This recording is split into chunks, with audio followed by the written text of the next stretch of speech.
इमरान खान के अमेरिका से मुतालिक बयानिए में मुसलसल तजादात सामने आ रहे हैं। हुकूमत में होते हुए भी और हुकूमत से निकलने के बाद भी इमरान खान के बाइडेन इंतजामिया से मुतालिक अवामी बयानात और पॉलिसी में एक वाज़ेह फ़र्क नज़र आता है। इमरान खान कह कुछ और रहे होते हैं और कर कुछ और रहे होते हैं। अमेरिका पर अपनी हुकूमत को साजिश से गिराने का इल्ज़ाम लगा रहे हैं, मगर हाल ही में तहरीक इंसाफ का बतौर जमात अमेरिका की एक PR फर्म से मुआहिदा सामने आया, जिसमें तहरीक इंसाफ ने अमेरिका में अपने मस्बत इमेज को उजागर करने के लिए अमेरिकी फर्म की खिदमात हासिल की थी। और अब एक और मुआहिदा सामने आया है जिसमें यह हक़ाइक़ सामने आए हैं कि कैसे तहरीक इंसाफ की हुकूमत बाइडेन इंतजामिया से ताल्लुकात में सर्द महरी ख़त्म करने की कोशिश करती रही है। और इसमें कोई हर्ज नहीं है, कोई बुरी बात नहीं है, मगर इससे वाज़ेह हो रहा है कि इमरान खान पाकिस्तानी अवाम के सामने अमेरिका मुखालिफ बयानियाँ देते हैं, मगर फिर इक़दामात इसके बरक्स करते हैं। इस हवाले से तहरीक इंसाफ हुकूमत ने मई 2021 में अमरीकी हुकूमत से बेहतर ताल्लुकात के लिए एक अमरीकी लॉबिंग फर्म की खिदमत हासिल की थी और 6 महीने का मुआहिदा किया था। ये मुआहिदा तहरीक इंसाफ के रहनुमा इफ्तिखार दुरानी और अमरीकी फर्म ग्रेनियर कंसल्टिंग LLC के मैनेजिंग डायरेक्टर रॉबर्ट ग्रेनियर के दरमियान हुआ था।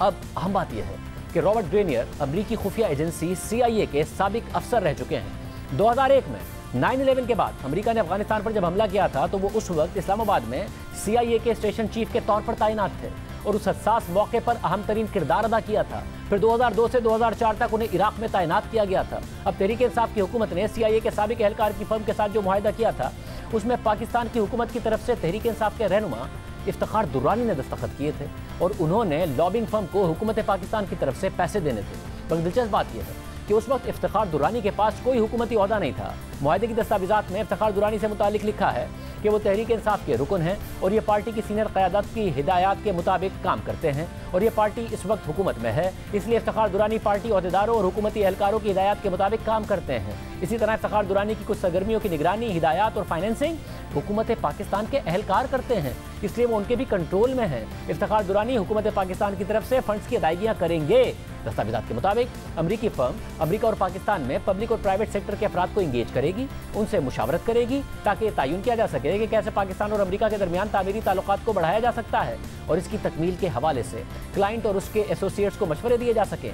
1 मई 2021 के मुआहिदे के मुताबिक अमरीकी फर्म अपनी भरपूर कोशिशों से पाक अमरीका ताल्लुकात से मुताल्लिक फॉरेन पॉलिसी कंसल्टिंग और एडवाइजरी सर्विसेज मुहैया करेगी। इस अमल के दौरान अमरीकी फर्म पाक अमरीका ताल्लुकात से मुताल्लिक consultation, political advisory, public information और एडवोकेसी फराहम करेगी। साथ ही साथ पाकिस्तान में इदारा जाती तरक्की और कैपेसिटी बिल्डिंग के हवाले से मशवरे भी दिए जाएंगे। बदले में क्लाइंट अमरीकी फर्म को $25,000 माहाना एडवांस में अदा करेंगे। मजीद ये कि मुआहिदा खत्म होने के बाद फर्म इफ्तिखार दुरानी को तमाम रिकॉर्ड, नोट्स, दस्तावेज़ात और दीगर चीज़ें वापस कर देगी जो मुआहिदे के दौरान इस्तेमाल किए गए या कंट्रोल किए गए थे।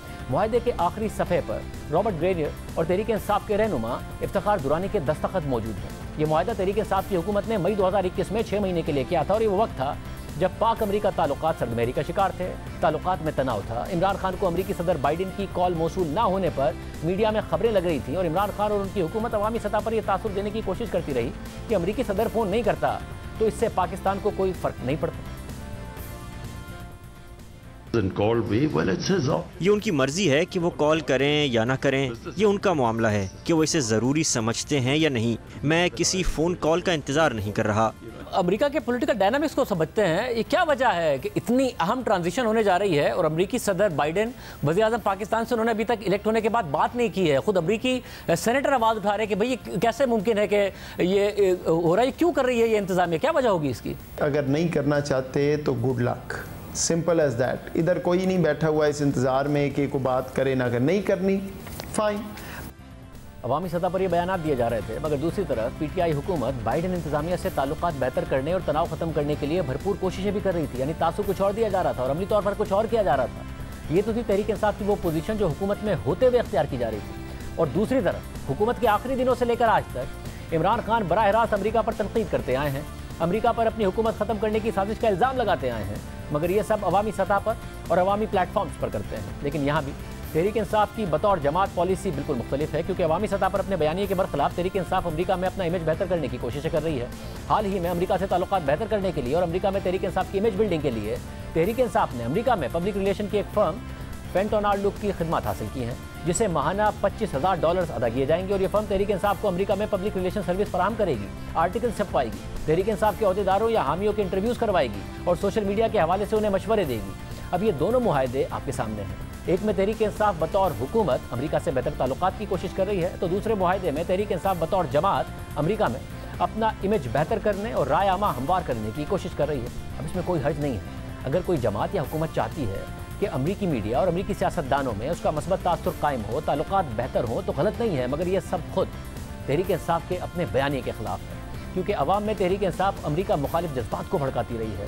इस वक्त अमरीका मुखालिफ बयानियाँ लेकर चल रही है, मगर फिर इसी अमरीका के सफ़ीरों से तहरीक इंसाफ के खैबर पख्तूनख्वा और पंजाब के वज़ीर आला मुलाकातें भी कर रहे हैं और अतियात भी ले रहे हैं। हमने इस पर बात करने के लिए तहरीक इंसाफ के रहनुमा इफ्तिखार दुरानी को सवालात भेजे, मगर उन्होंने कोई जवाब नहीं दिया। हमने उनसे पूछा कि वो इस मुआहदे की तस्दीक या तरदीद कर सकते हैं। हमने मज़ीद पूछा कि आपने किस हैसियत में इस मुआहदे पर दस्तखत किए थे, क्योंकि उस वक्त तो आपके पास कोई हुकूमती ओहदा नहीं था। इफ्तिखार दुरानी से हमने ये भी पूछा कि क्या आप बता सकते हैं कि इस मखसूस फर्म की खिदमत लेने की क्या वजह थी और इसे क्यों इंगेज किया गया। हमारे सवालात का इफ्तिखार दुरानी साहब की तरफ से कोई जवाब नहीं आया।